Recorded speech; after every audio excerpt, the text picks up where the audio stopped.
Yamela, Zinzameur, Lapi Emo. Si tu n'es pas camerounais, plus précisément Bafan, il y a de fortes chances que tu n'aies pas compris ce que je viens de dire. Parce que tu ignores ma langue maternelle, qui est le féfé. Si je te demande d'exécuter une tâche et je la stipule en féfé, une langue que tu ne comprends pas, il y a fort à parier que tu ne l'exécuteras pas. Pour être en mesure de communiquer avec moi, il te faudra soit apprendre le féfé, soit chercher un interprète qui parle à la fois féfé et français. Donner des instructions à un ordinateur s'apparente à la situation que je viens de décrire.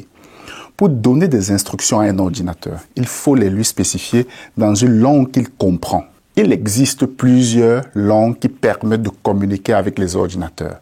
Et ces langues s'appellent les langages de programmation. Grâce au langage de programmation, nous pouvons donner des instructions à un ordinateur sur la base de nos structures de données et de nos algorithmes. Dans une de mes vidéos précédentes, j'ai parlé des 3 principaux concepts qui s'articulent autour de la programmation informatique, qui sont les structures de données, les algorithmes et les langages de programmation. Je te mettrai le lien de cette vidéo dans la description.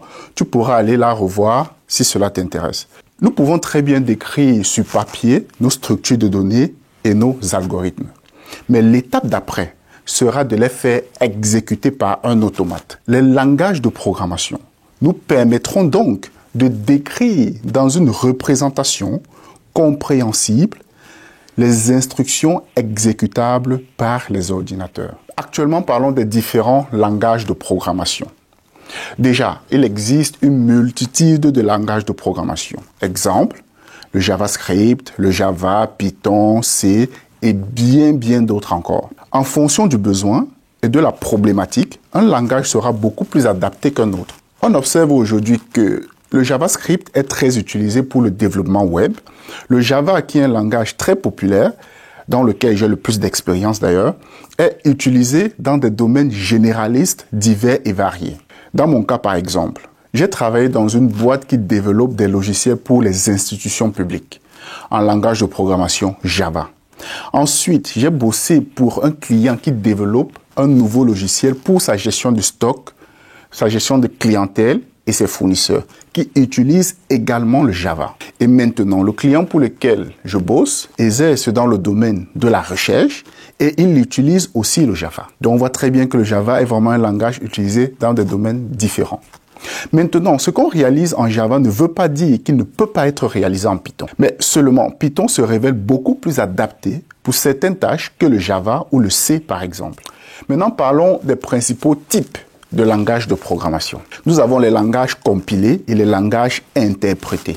Avec les langages compilés, notre programme écrit va passer via une étape de compilation et on aura du code compilé.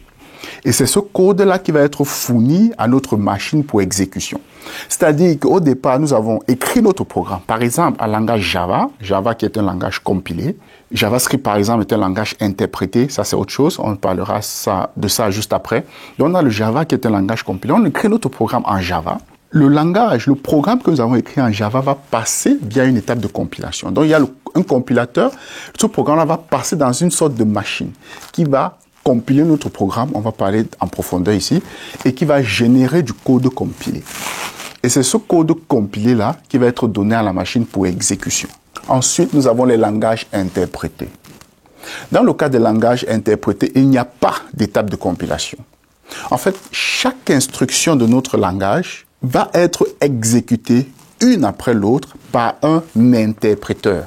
En fait, chacun de ces types de langage a ses avantages et ses inconvénients. Nous n'irons pas plus loin dans cette vidéo concernant ces aspects-là. Donc, juste retenir qu'il y a des langages compilés et des langages interprétés. Nous pouvons résumer en disant que, au départ, nous pensons en termes de structure de données et d'algorithmes qui vont être en fait retranscrits en instructions dans un langage de programmation exécutable par un ordinateur. Merci d'avoir regardé cette vidéo et rendez-vous au prochain numéro. Bye bye!